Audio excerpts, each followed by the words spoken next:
Over the course of the last 3 years, we've been able to build a product that there's nothing else like it in the industry worldwide. You guys are the key to our entire project right now. This is the first time where we have more contracts than we could possibly even put out machines. In our space, we get to be definitively different. You can't compare us to our competitors, and that would not be possible without this program. Every one of the technical challenges that we had, TSL was able to overcome. No one wants to be living in data files and Excel files all day long, so now our team gets to focus on the really strategic initiatives that they're very, very good at. Instead of going there, flying up there, doing a service ticket, like connecting, reprogramming, now all of this you can do from your fingertips, sitting right here from an iPad. Some of those processes before, when your team had already some level of automation, took them still 90 minutes. That's now done in minutes, seconds.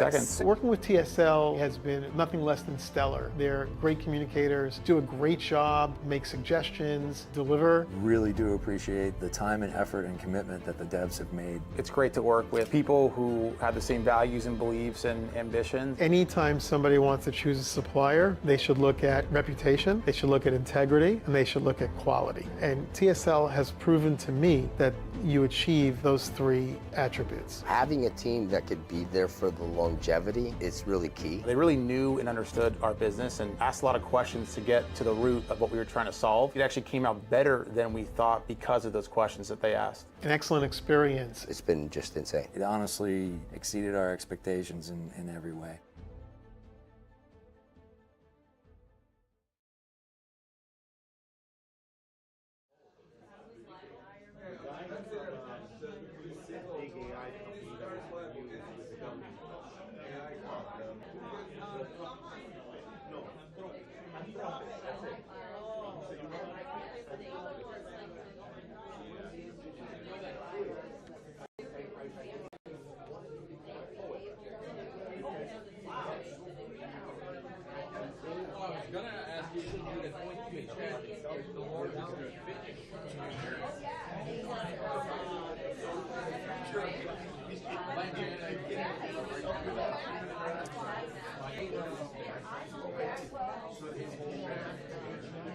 Ladies and gentlemen, boys and girls of all ages, AI aficionados, welcome to the SilverLogic and our April edition of AI Uncorked. Woo! Thank you, thank you. You guys know the drill. Raise your hand. Well, it's okay, because I'm about to tell you what the drill is. Perfect, Alex. All right. Listen to the instructions. Raise your hand if you have been to AI Uncorked before. Nice. Love it. Thank you guys all for being patrons and veterans of AI Uncorked. Raise your hand if this is your first time. I love it. I love it. Love seeing new and fresh faces here at AI Uncorked. We had a crazy April. In the first 17 days of April, how many major LLM releases were there? Let me hear from the crowd. 5. More than 5. More than 10. 17. More than 17. 19. 19 is, there you go. There we go. In the first 17 days of April, we had 19 major LLM releases across both closed and open source systems. We had all of the major players do massive releases. So AI is definitely not slowing down. What's couple voices from the audience? What are some of the AI use cases that you guys have used personally in April? We have any takers? Any brave souls? AI use cases. How are you guys using AI? Medical imaging integration. Wait, you said personal. Hey.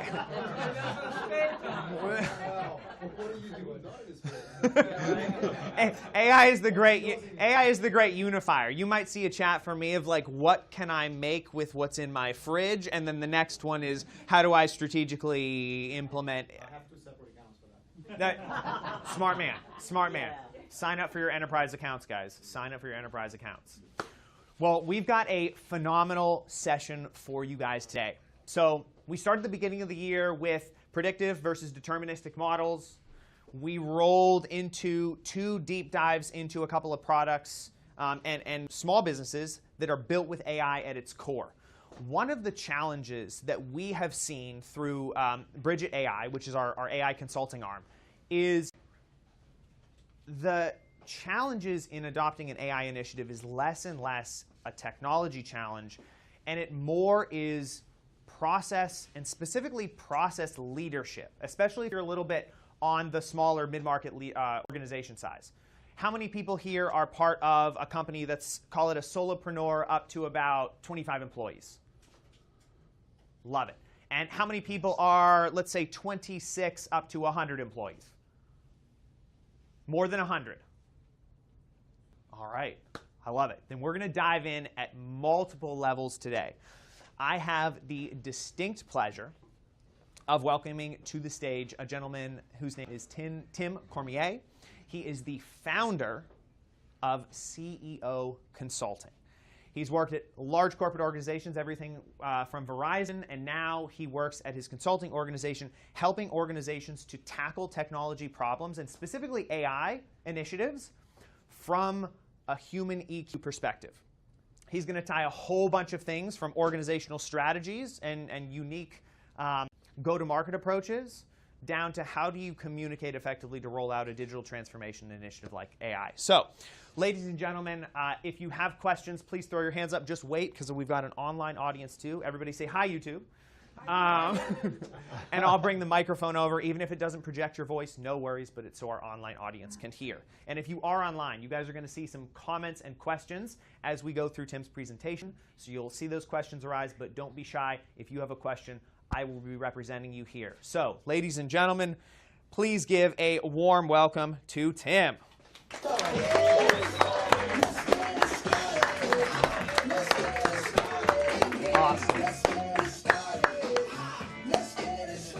Awesome. Thank you so much. It is awesome to be here. Let's give a big round of applause to the whole SilverLogic team. Isn't this awesome? This is great to be here. So a couple things. What I'm going to do is this is going to be an interactive. I'm not here to just sit here and lecture. This is about us learning from each other. I believe collectively each one of us can learn from each other. What we're going to talk about, a couple key things right up front. How do we evaluate how is AI being implemented into your organization? We're going to talk about differentiating AI as a business transformation versus a technology transformation. We're going to look at where is your investment in terms of time, energy, effort, and finance. Where is it going? Where should it be going? And then we're going to end it with what are some EQ behaviors right up front. Okay, what does that look like? So again, just as Mark was saying, this is going to be interactive, making sure that you're going to talk to the person next to you, you're going to have some ideas and share them together. Please feel free to raise your hand. We want to make sure that we're learning from each other. So to start off with here, this is kind of a trick question, but who here, raise your hand if you are not doing any sort of AI implementation right now. Raise your hand if you are not. Okay, you're not? Do you use ChatGPT? That's why I'm here. Okay. Yep. All right. So the assumption then is everybody's using AI in one way or another, some sort of AI. All right. Communicating that. How is your organization communicating it? What is your slogan? What is your campaign? How are you bringing this to your teams? What does that look like? So for instance, several people might say something like this: we're going in AI transformation. We're talking about in our processes. Those sound familiar? What I'd like you to do is turn to the person next to you and say, how are you communicating it? Or what is your AI slogan or campaign at your organization?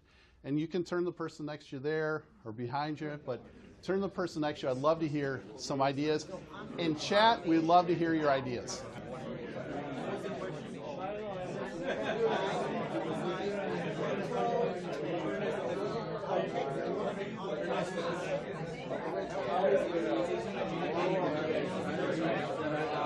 We need to partner you up with somebody here.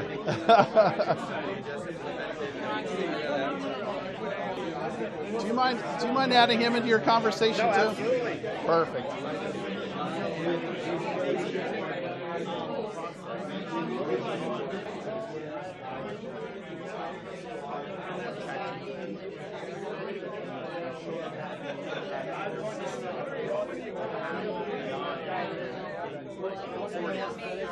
All right. 5, 4, 3, 2, 1. I'm hearing some really good discussion. I want to hear from you.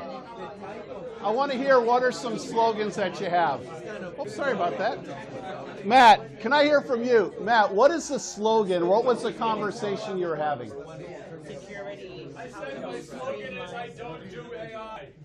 I don't do AI. Interesting. That's quite a, it's like an anti-slogan. Yeah. An anti-slogan. Why not?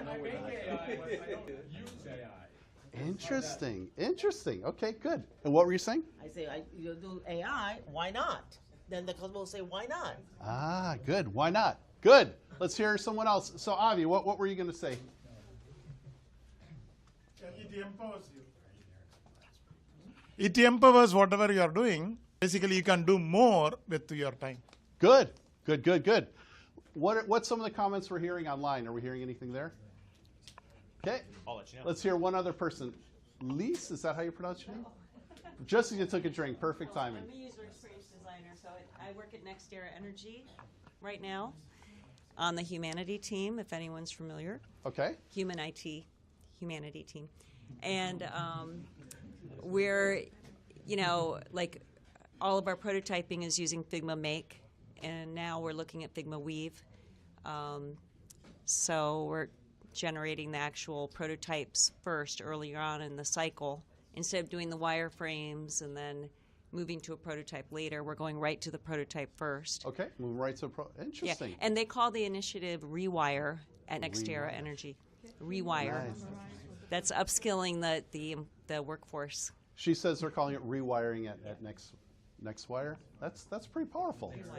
NextEra. Okay, good, good. And you had one you said, Mark, online? We've got creating Gemini gems and agents as an example. Creating Gemini gems. Love it, love it.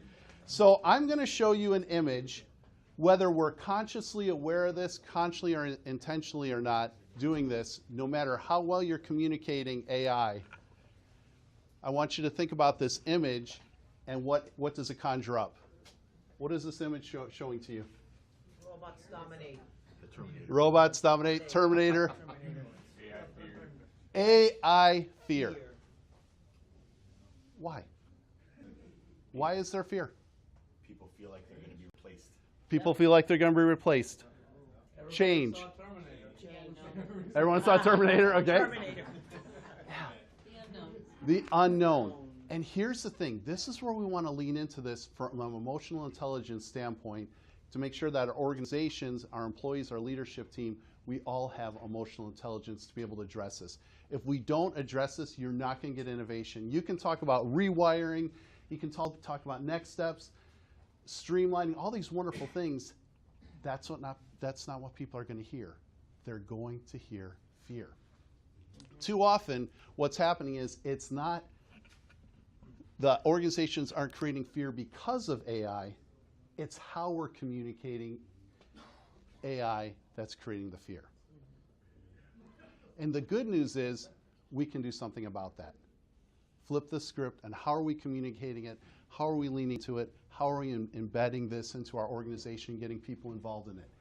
When our messaging really overemphasizes efficiency, streamlining, and underemphasizes the human connection, the people, the teams, the collaboration, the trust, people don't hear that. They're not going to hear innovation. They're going to hear streamlining. What they're going to hear is risk and feel fear. So that's the thing, is we want to be able to lean into this and really be able to address that. As AI is becoming more integrated in our organization, are we putting an emphasis on leadership development at all levels, at communication, making sure our teams are on the same page, at the same pace as technological capability? And as organizations accelerate AI, technology alone does not create that transformation. Leadership, teamwork, collaboration does. In this AI era, the organizations that are going to win are not the ones with the most advanced technology. It's going to be the ones that work together, collaborate, and have emotionally intelligent leaders and teams. That's the premise that we're working from. And so what I like to do is turn to your person again, person next to you, and is AI, as you have this slogan, is AI being communicated as a business transformation or a technology transformation? And what's the difference there? Okay, 30 seconds, turn the person next to you. Is it technology or business?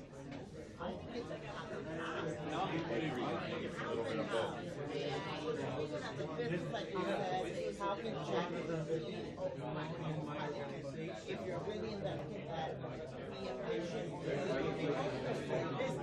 technology, AI is a technology. So I think it's a little bit of both.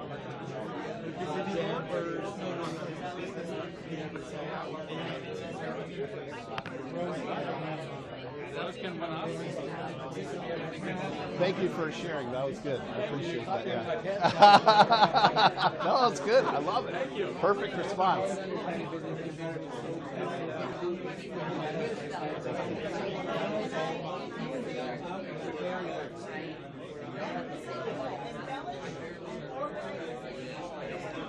Did you get a chance to share?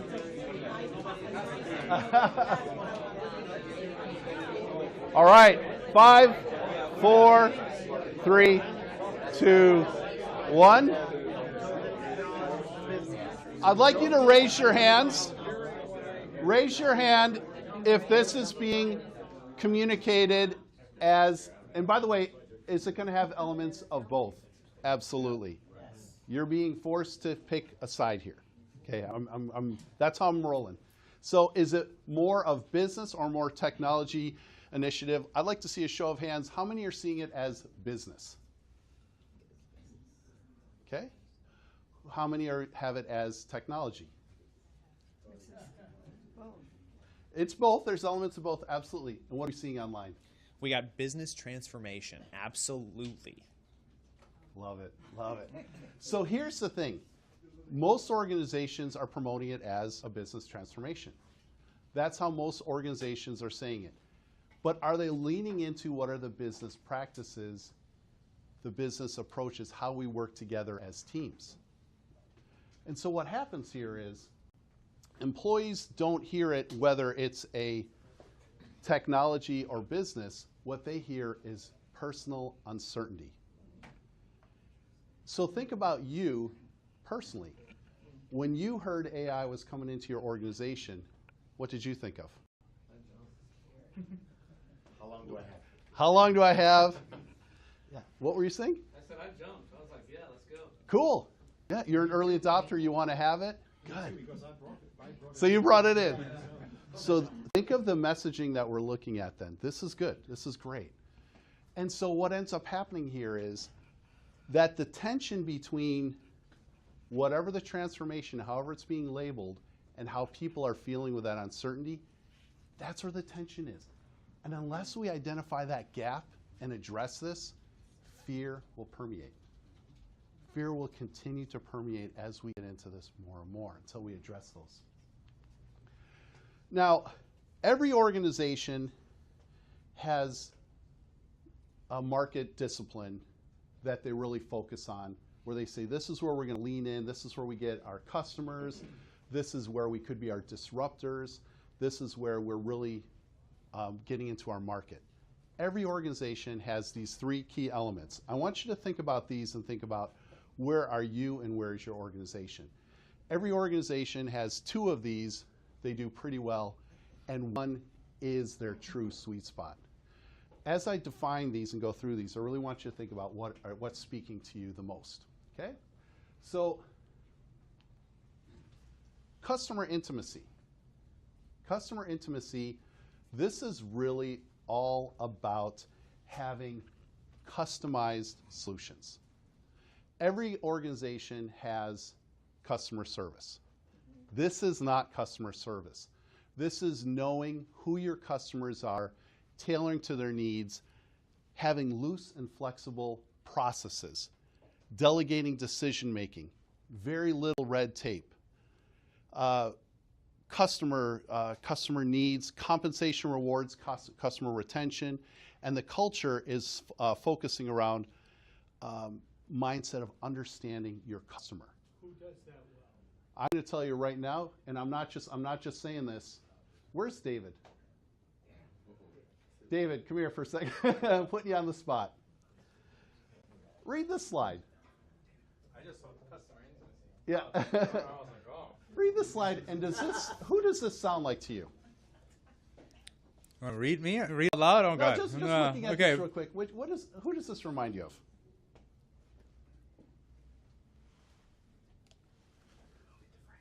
Move into frame. Well, I don't know.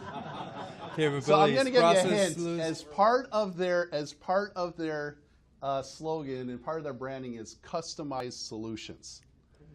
Who is that? Sounds familiar. Yeah. The SilverLogic.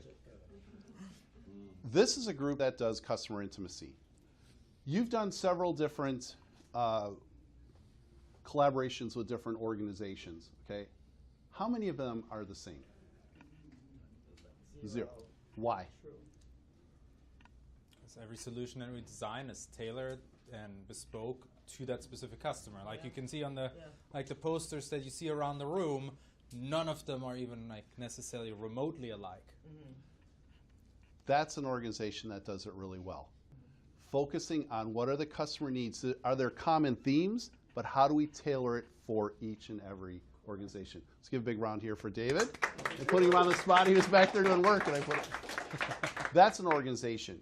So I try and think of myself as customer intimacy. What's different from me from the large consulting firms? Are they great? Absolutely. But I tailor my needs, my approach to your needs. That's my approach. Value proposition for operational excellence. This is really around low price, ease, speed, hassle-free, convenience, streamlined processes. How do we make sure that we have tightly controlled, centrally planned ideas? Few decisions are left to the frontline employees. It's about standardizing. If you hear, let's rinse and repeat this process and streamline it, operational excellence. Looks down on waste, efficiency, discipline, process excellence. Henry Ford was a great example of this. If you hear Henry Ford, he said to people, you can have any color car you want as long as it's black. Okay? Everything has to be the same. It's standardized approach.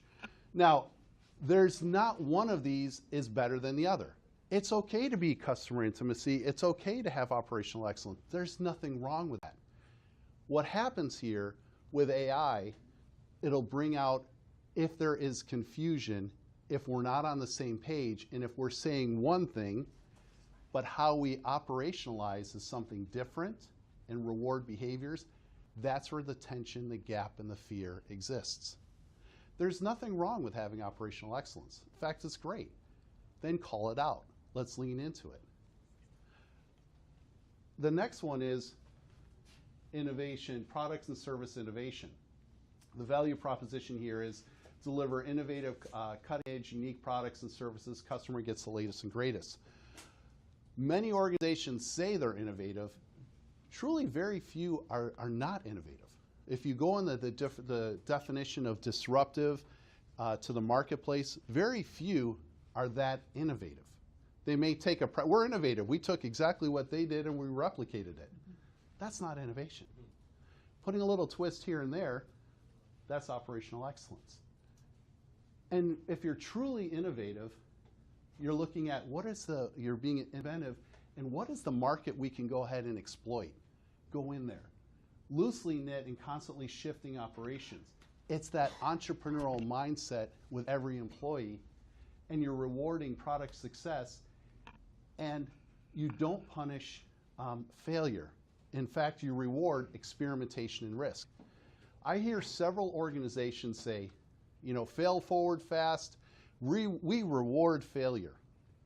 Do you really? I got to call you out on that. Do you really? And what are the aspects of really rewarding failure? What does that look like? And so, again, it sounds great, although some people say, what do you mean, reward failure? That sounds crazy.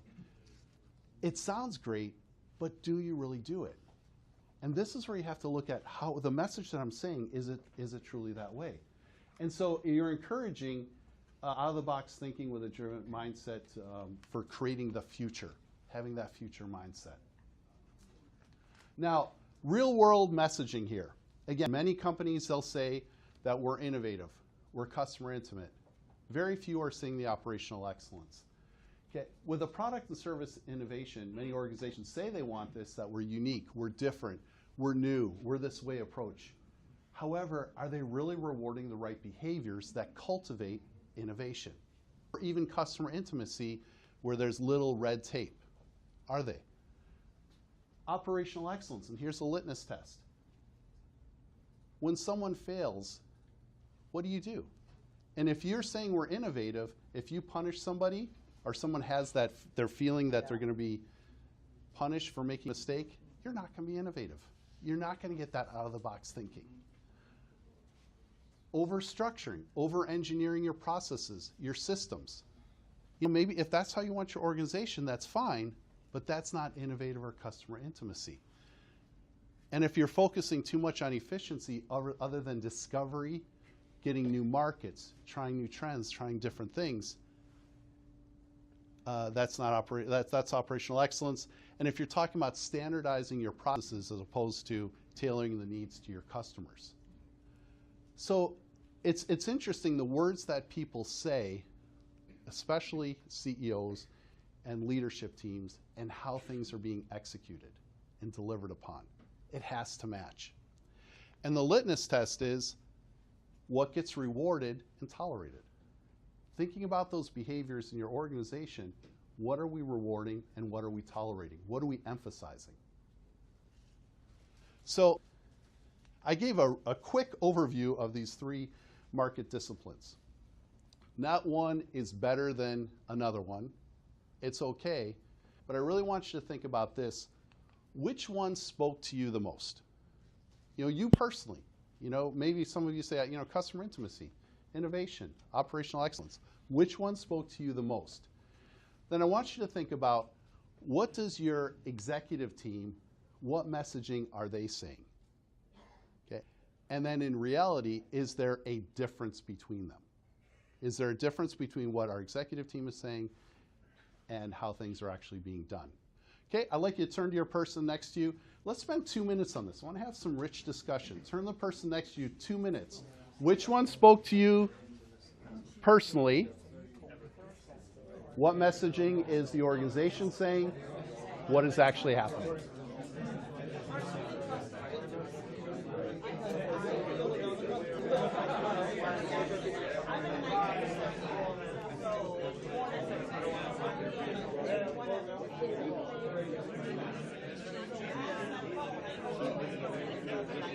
When you're pacing, stay within the white mark on the board. Okay.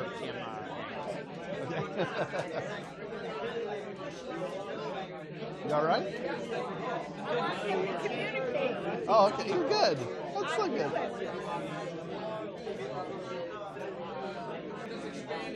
I love it. I love it.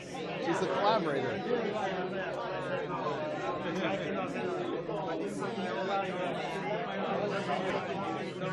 Oh, sorry.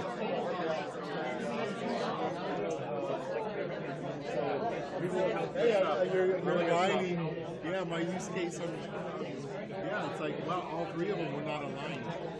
Well, and that's what ends up happening. Senior teams were right in the middle, and then other teams were experienced teams and operations on one side. It's so wild how that happens. It's so wild. That's and what we're going to talk about is emotional intelligence, is to be able to recognize that and let's call it out. And that's okay. Can you see okay? I have. How bad is your accent? No, not a big deal. Okay. Okay. Are you okay in the corner? Okay.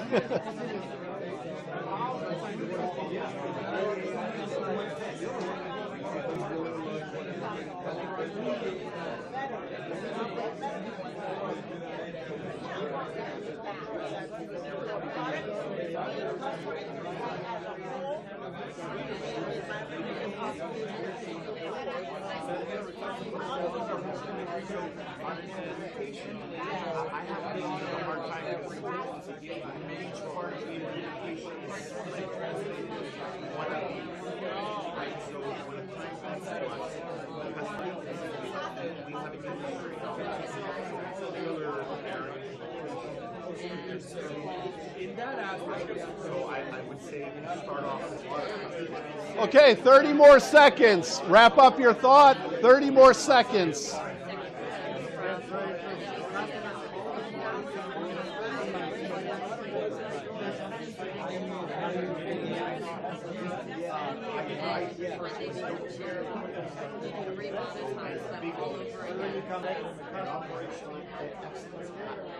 My product is an ERP system.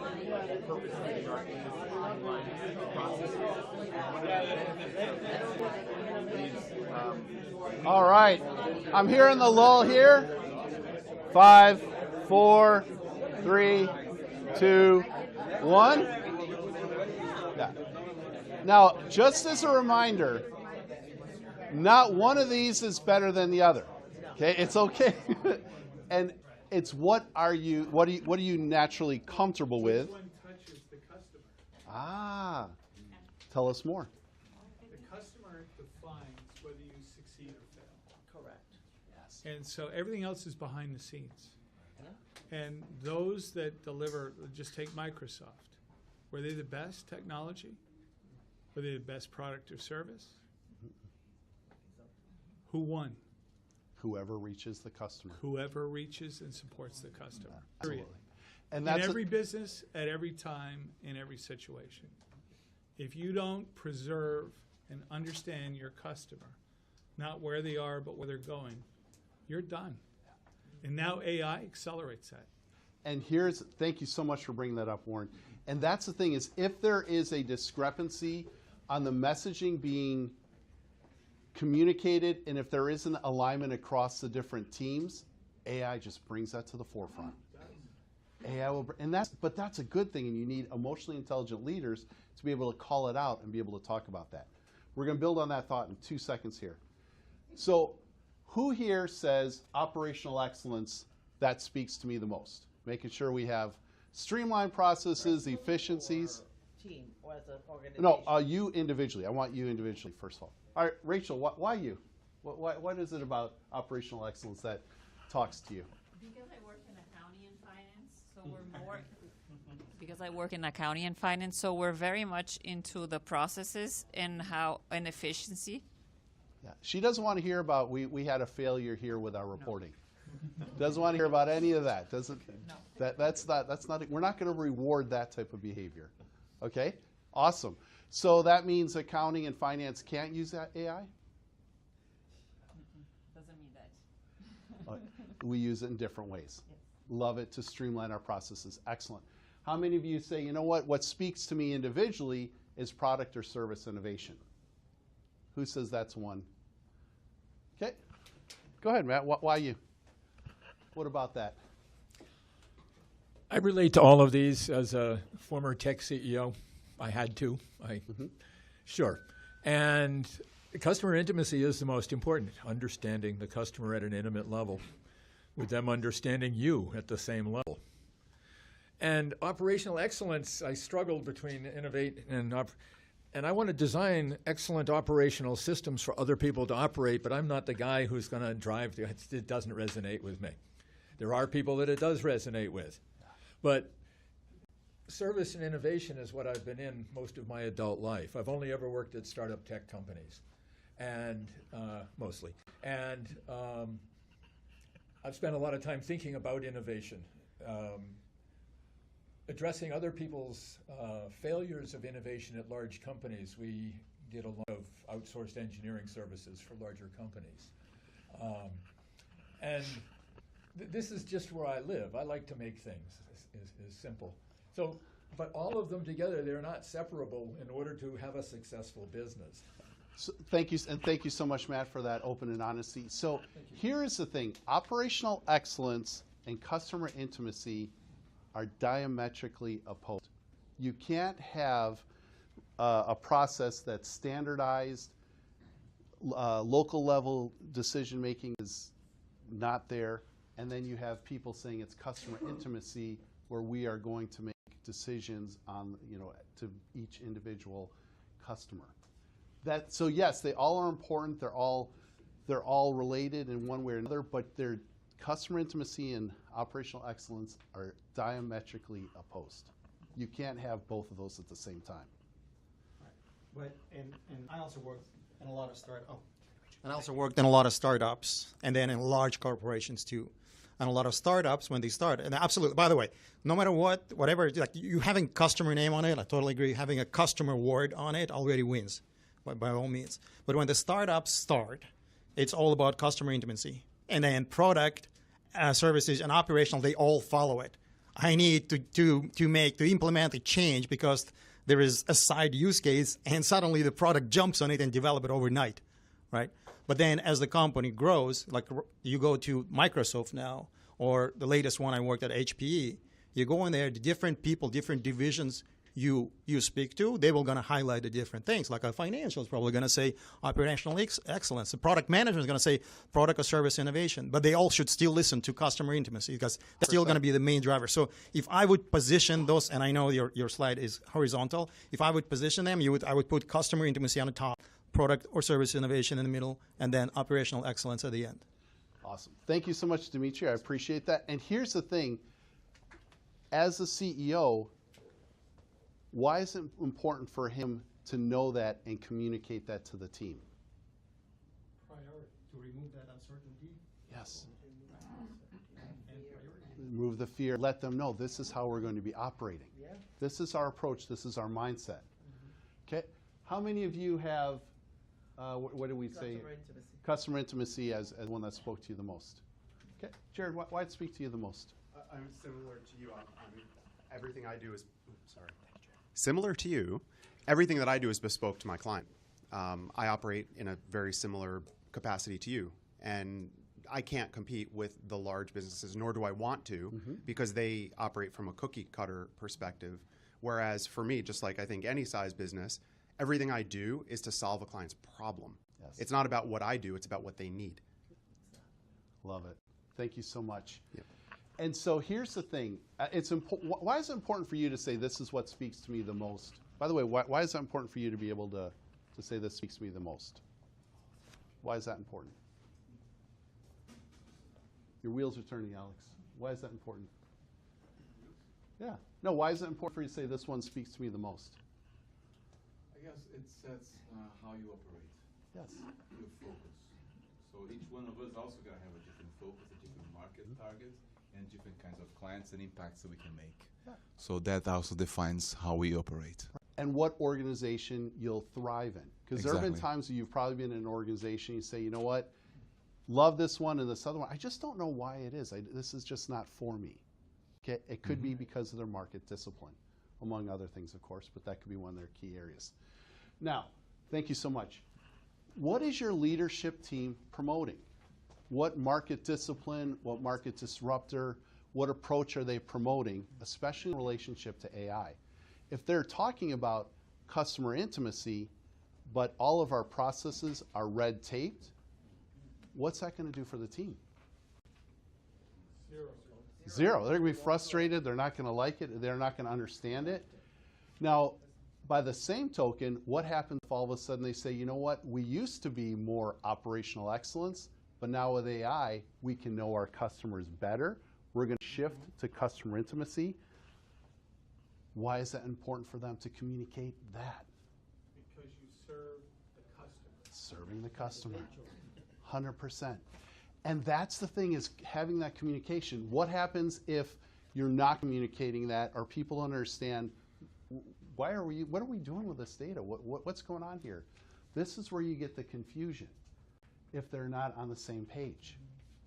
So this is foundational to making sure that we have leaders who are accurately understanding the frustration, the confusion, the fear, and to be able to address it in the right area. Understanding what is your market discipline and how are we going to address that. So we talked about, yes? Question before you move on from that slide. I was reflecting on, you say that they are diametrically opposed. And it seems to me, as a designer of business systems, that I would, thank you, that I would redesign. You've added a layer of complexity to solve your conflict between the two. That I would need to redesign my operational systems to include the tailored experience for each customer. If that is the goal in customer intimacy, does that make sense? Love it. Thank you. Thank you. No, thank you. Thank you for bringing that in. Yeah. But having that communication with your team, this is what we're going to be doing. Love it here. So, and the research is pretty standard, whether you're looking at Gallup, Harvard, McKinsey, that there are some key barriers to success of an AI implementation. We talked about communication. We talked about leadership. What are some other barriers to an AI success? Yeah. Implementation? 100%. Okay. Execution, implementation? Security. So, like, how much do you lock down the AI for your workforce? You know, like, you lock it down and then prevent them from innovating, you know, or can you lock down your models and your instances so that no proprietary information leaks out to, you know, outside the organization? Yes. Was there some online that you had? Nothing right now. Okay. Not to that specific question. Okay. So, There's one right here. oh, yes. I think talent. Talent. Yeah. What about talent? Tell us more. I think just lack of talent, period. Expertise? Yeah. It's training. Training, yeah. It's really the training and offering it into each place that's. And then, I also have one more. I think Go right culture. So you have talent. So there's lack of talent. And then once you have the talent, because there's so few talent who are not like knowledgeable in AI, they become picky. And they're like, okay, I have this talent. You may pay me well, but I don't like the culture. So they resign. That's it. Change management issues like trust and But you also see I was a lot of people like slap together enablement with like a bunch of online courses and then release like online policy that people got to click through. Here's how you're going to be using AI. We're going to innovate now. And they throw it in and that was it, right? But the place I see it coming is training and the guardrails that has to be put down from leadership. If you set up, these are the tools we are going to use, you'll have access to. Here's training modules that you each need to do, and you'll get time and do it. If you're working 40 hours a week, great. You get 5 hours every week to do these modules, get them done as part of your quarterlies. 100%. And here's the guardrails will stick in, whether it's they're starting with Microsoft's products and then they let them move into actual creating of gems. But they got to teach them and tell them, stay within these rails. And thank you so much. And you guys just nailed it here.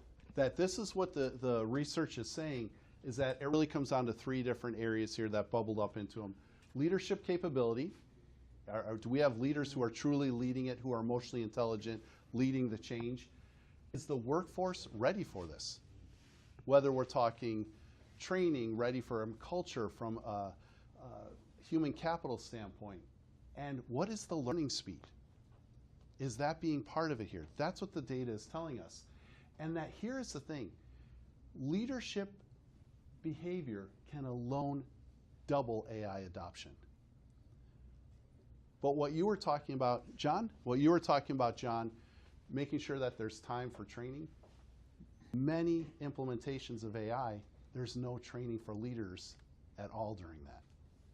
If you put some leadership training in there, AI implementation can double. So this creates the investment gap.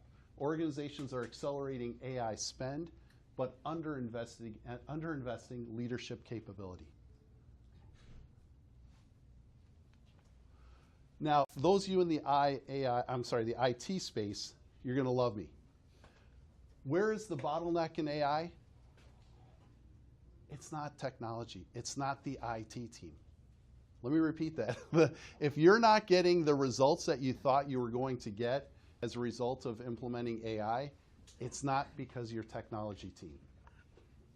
It is the rest of the organization, the business transformation. So this again from a McKinsey study that 92% of organizations, so pretty close to 100, 92% of organizations are investing in AI. Okay, 92%. Only 1% are saying we are at the maturity level that we want to be in. 1%. They're wrong.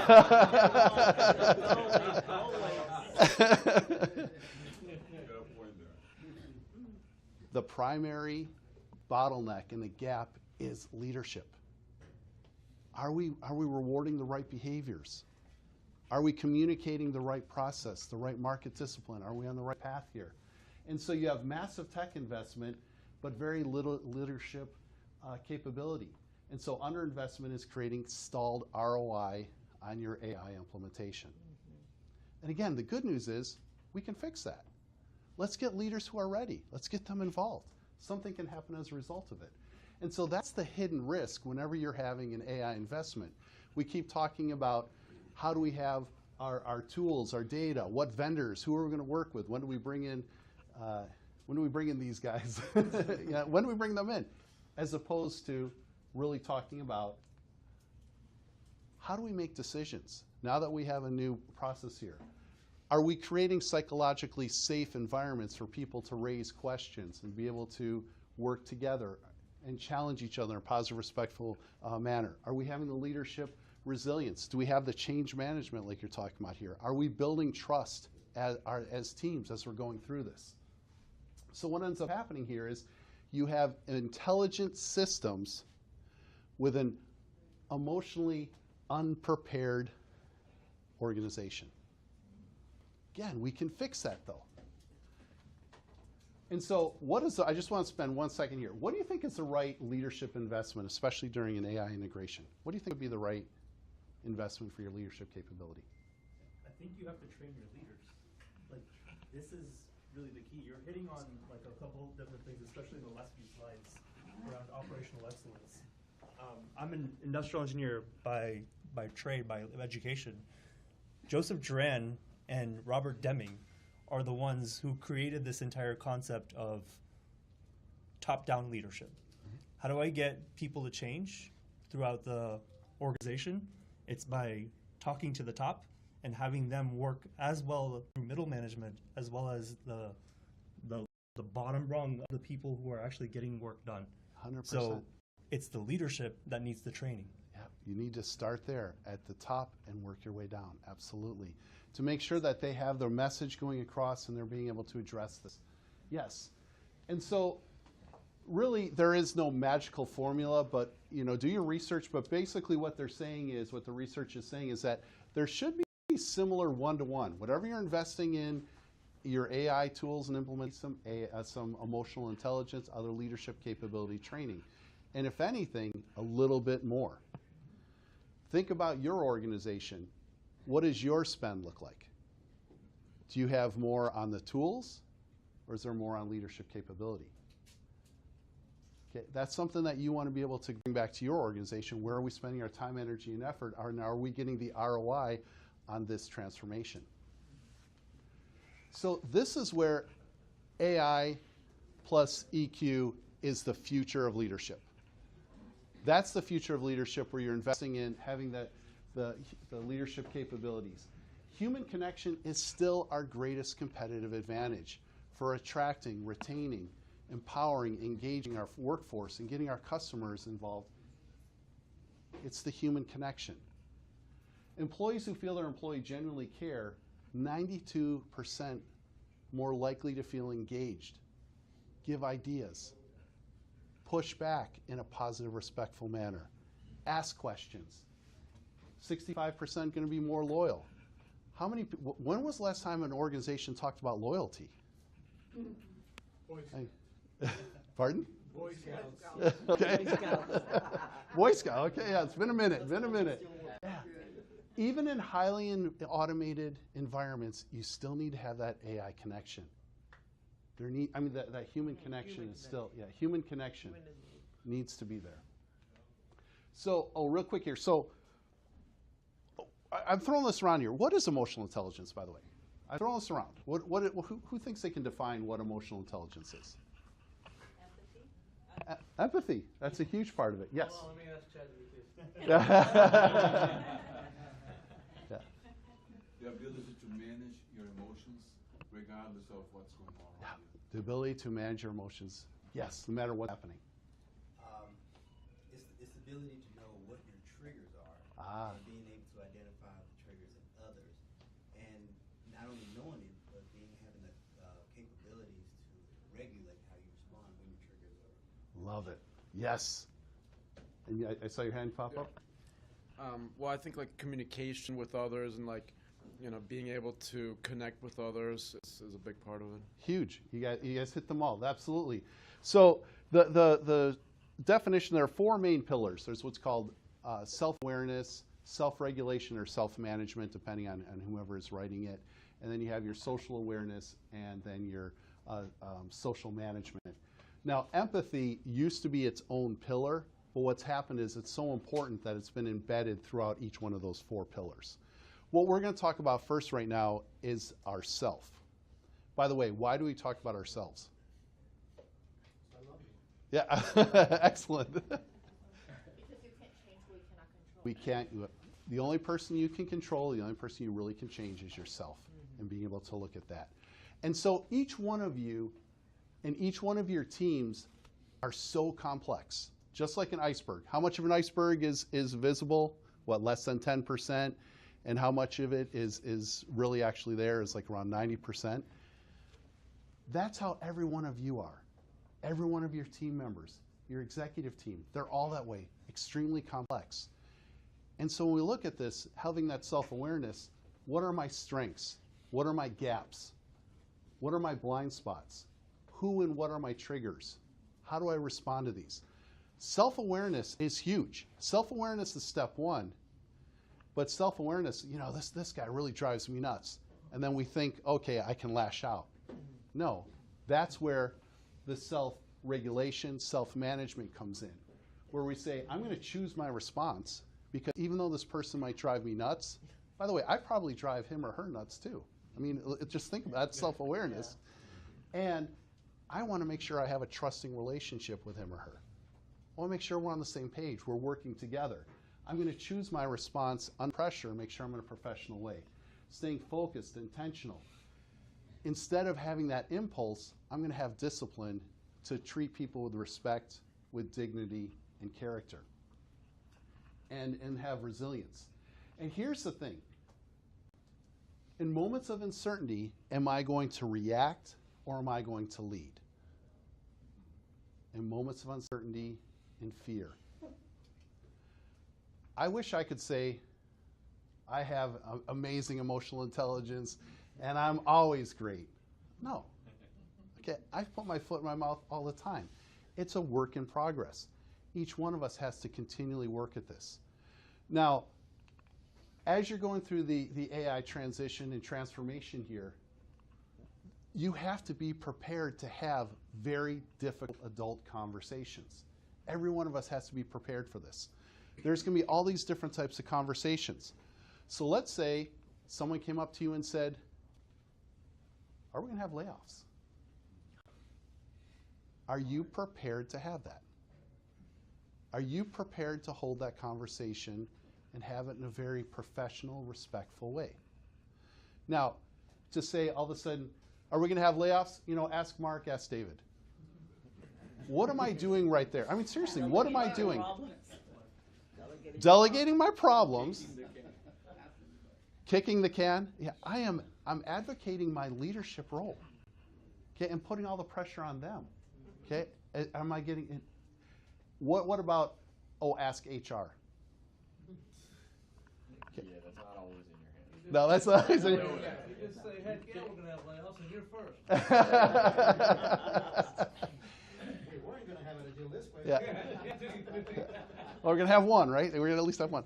So here's the thing is, are you prepared to have that in a respectful, professional manner? As leaders, we need to be able to have that. And so the emotional intelligence skill and what is the response? I'm going to walk through some ideas. Is this going to be perfect? Of course not. Think about, how would I do this? What would I do? How would this relate to me? How can I personalize this for me, my team, my organization? So first thing, don't dodge the question. If somebody's going to ask you, don't dodge it, don't advocate your responsibility. Let's have that conversation. Here's the thing, the mere fact that somebody is asking you is a good thing. You've created the safety where they feel comfortable to come to you. Celebrate that. Okay? Acknowledge it. It takes courage to be able to ask that question. You know, thank you for asking that question. I'm sure other people are thinking the same thing. Acknowledge the concern. Listen without judgment. Be empathetic. You don't have to agree with somebody to understand their concern, but you need to listen to see their perspective. I don't have to agree with them, but I want to understand this is why they feel this way. Yeah, AI will absolutely streamline our processes. What it won't do is eliminate the need for our work and services. It'll change what we do and how things get done. Acknowledge it. Introduce where that tension is. Demonstrate that you've listened. There's fewer layers. We were just talking about this, that leaders must have a broader, wide perspective. Mark, you and I were just having this conversation right here. Leadership, it used to be, this is my department. I have a very localized idea here. With AI, you have to see end to end. How does this work together? A bigger perspective. Faster data. The decisions carry more weight. How many of you have heard of things like AI slop, AI hallucination? Yeah. What is that? What is it, Andrew? It's just AI creating a bunch of sorry, AI slop's usually like referring to like AI creating a bunch of useless code or these like crazy images or videos and A problem that doesn't exist. A problem that doesn't exist doesn't need to be there. Just because it's a faster decision, faster data, the decisions we make, if we're going to move forward or not, carry more weight. We have to be able to discern, is this good information or not? Be able to have that critical eye. It takes humans to be able to do that. That's our level of maturity we are at this point. And then during change, people need more guidance, not less. To be able to set the expectations, there's changing priorities, we need to be able to have that. So, in fact, the more we automate our execution, the more pressure we put on decision-making, alignment, and building trust. Having that conversation. Now, we'll continue this here, the emotional intelligence, and I'm saying an adult conversation. Why do you think we're saying having an adult conversation? And let me put it another way. Have you ever been in the workplace and you felt like it was not an adult conversation? yes. 30 years. Well, and so that's the environment that we're looking at in creating that environment. I want to make sure we're having difficult conversations. This is not easy. Setting the tone for your team, that's what it takes. We want to be able to have these adult conversations. I want to talk to you like an adult. I don't want to treat you like a child. I want you to talk to me like an adult. Professional, respectful, not like a child. Pretty much you can't handle the truth in our place. Yeah. Having those conversations. Yeah, people need guidance, reskilling, and clarity in the environment where roles are evolving quickly. Organizations that struggle are the ones with too many people, aren't the ones with too many people. They're the ones that don't evolve their people fast enough to keep pace with technology. So there may be changes in headcount in certain areas. Call it out. That's okay. You need to be forthcoming and transparent.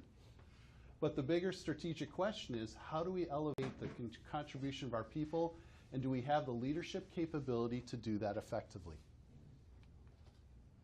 The real risk isn't over-investing in our teams, it's underinvesting and ending up with advanced AI capabilities that the organization isn't fully equipped to adopt to scale. AI reduces the need for managing tasks, but it increases the need for leading people. We need leadership. And the companies that get that balance right are the ones that are going to win in this environment. Is this perfect? Of course not. If you're looking at this and saying, you know what, I would say it this way or I'd say it this way, perfect. Tailor it for your needs. The main thing is have this conversation. Why is it important to have these difficult conversations? Because if you don't, you'll lose. If you don't, you will lose. You won't have the loyalty. You won't get people engaged. You won't have that customer all, the longer you let this uncertainty simmer, the imagination actually creates the worst picture. The stories and the narratives that people say. And by the way, they all of a sudden, oh, Dimitri isn't telling me this because he's going to give me a promotion. He loves me. He thinks I'm great at what I do. Is that what you're thinking? No, we're thinking, oh my gosh, this is really bad. He hasn't said anything. Right. Yeah, get ahead of it. Don't be afraid to have those tough conversations. Technology should enhance the human experience. Enhance it. How does it enhance it? The organizations that are going to win remove friction. They empower their people. They strengthen their trust, and they create experiences that feel human. Even if it's a bot, it feels human, that they feel like they're being listened to. As technology enhances the human experience, I'm going to say here are some 5 different EQ plus AI behaviors. I want you to look at this and see which one speaks to you the most. That AI can analyze data, emotional intelligence helps you understand people. AI can predict behavior, but EQ builds trust. AI automates our processes, but EQ elevates the experience. AI generates the options, but EQ inspires the right choices. AI accelerates performance, and EQ builds culture and impact. I'd like you to turn to the person next to you. Next minute, which one speaks to you the most? Which one of these speaks to you the most, and why? Please turn to the person next to you.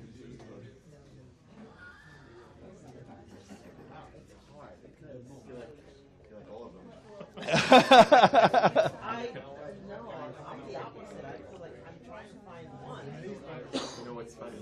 My wife the other day, she was on the phone on hold. And you know how you have the computer say, like, you know, press option 1, right? So the sticker, they like upgrade.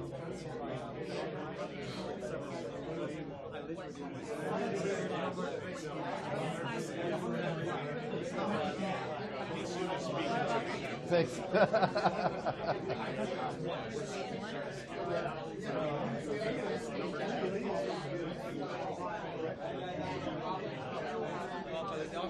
T, which one speaks to you? Why?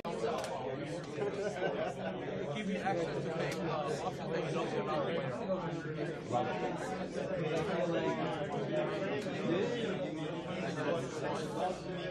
We'll wrap up because we're right at 7 right now. So, okay. All right. 5, 4, 3, 2, 1. All right. Why is it important to... There we go. All right. What can you do with this information that you just have right here? What can you do with this information of the one that speaks to you the most? Use it. Start having that conversation with your team, your leadership team, saying, this is what I want to be able to do. Technology enhances the human experience. Okay, what I'd like everybody to do right now is please take out your phone. And this is online too. I'd like you people online too. Please take out your phone. You just invested in yourself, your organization, your team. You just invested a couple hours being here, an hour online. You just invested in yourself. What I'd like you to do is write down, either put it in your notes or text yourself, what's one thing you are going to do as a result of this workshop that we just had tonight? What's one thing you're going to do? I'd like you to go ahead and text yourself what's one thing you're going to do. Get a pink suit. Yeah, that works too. Go for it. Purple works, orange, red. Pink works. See, when he said you had worked with Verizon, I was like, no, it's got to be T-Mobile. By the way, I heard that a lot. I heard that. Yeah, so we have a plant. We have a plant. You're going to be with T-Mobile. Yeah. I'm going to write up my notes, send it to my team, because we all work virtually, and this Friday at our team meeting, we're going to discuss it. Awesome. Wow. Hey, that's excellent. That's great. Good. Let's hear from another person. What's one thing you're going to do? Good. Dennis, what's one thing? Yes, I'll focus more on customer intimacy for sure. Yeah, I need to spend more time there and more focus there and energy for sure. Excellent. Excellent. Cool. Let's hear one more. I'm going to use AI to learn my customers' industry more before I speak to them, so I can relate more to how they operate. Excellent. Excellent. All right. And so here's the thing. The call to action and reflections on AI plus EQ. Ask yourself, how am I using AI to move faster, and how am I using emotional intelligence to make it matter? You ask your team, your leadership team, where is technology helping us become more human in how we serve, lead, and communicate, and where might it make creating a distance? And then, are you building trust as you're driving the velocity? Are our teams clear on why we're talking about AI and EQ? And are we balancing data with judgment? These are questions you want to make sure that you're asking, you're having. And what I want to say, a quick plug here for the SilverLogic. If you have not taken their Bridget, you'll see signs, the Bridget Ready Assessment, take it. It is all about leadership capability. It's outstanding. It's very humbling, but it gives you a direction. And then meet with Mark and the team. It is outstanding. I can't say that enough. And then this is my information. And because you attended here, every one of you can have, including people online, you can have a complimentary coaching session, an executive coaching session with me. And we can either answer some questions deeper, or we can go into some whatever needs you may have. Okay? Go ahead and we went a couple minutes over here, but just want to say thank you again to SilverLogic and the team. Thank you so much, team. Thank you, Tim. Thank you. Oh, awesome, man. Beautiful session. And everybody, I want to thank each and every one of you guys for coming out. The show's not over. We've restocked our beverages, and we've restocked our cheeses and meats out there. So you can continue the conversation. Let Tim grab a glass of water and then mob him out there. I want to shamelessly give a very brief plug. As Tim mentioned, right? We are your local technology experts. I want to thank each and every one of you guys for being a part of AI Uncorked. This company, the SilverLogic, was founded by David 13 years ago, right here, just next door, FAU runway. And we've been here ever since, helping local and international organizations automate and get faster and better through custom software and AI, even before it was made cool by LLMs. And AI Uncorked is the single longest running consecutive technology and AI event in Palm Beach County. So thank you guys all for being a part of it. No, just happy to have all of you here, and so many faces that I keep seeing here and that keep coming here. So, and then plus seeing some new faces, which is always great. So looking forward to more sessions and to get together and just keep learning about AI, because as Mark was just saying, we started this before AI was as cool as it is now, but built it up to a really nice crowd here. And same for TSL. We've been around and doing AI since before it was a school, like Ramp Assist, that project back there. We did now, I don't know, 5 years ago or 4 or 5 years ago, and it's an AI machine learning project. Like that's right in there in the real field, like what was really originally more real AI. So that's just, it's an awesome field. And as Mark said in the beginning, there's a new release, not just quarterly, monthly, it's like almost weekly, that now something fundamentally, interestingly new, not just, oh, there's another tool that you can get every day, but that there's really interesting changes happening that can impact all of us in how we work. And for that, it's just great to come together once a month and, build this community, exchange ideas, and learn from each other. With that, get someone wine. Thank you guys so much. We'll see you next month. We'll be diving into data preparedness. And for those of you who loved this session, please, I'm gonna make a big ask on behalf of our marketing team, who did a phenomenal job building AI Uncorked, all one word, .ai. And that is our new website. You'll see our next speaker hosted shortly. and then past presentations from this year and then past years as well will be hosted on that website. So check it out, bookmark it, and we'll see you guys next month. Thank you guys. On YouTube already?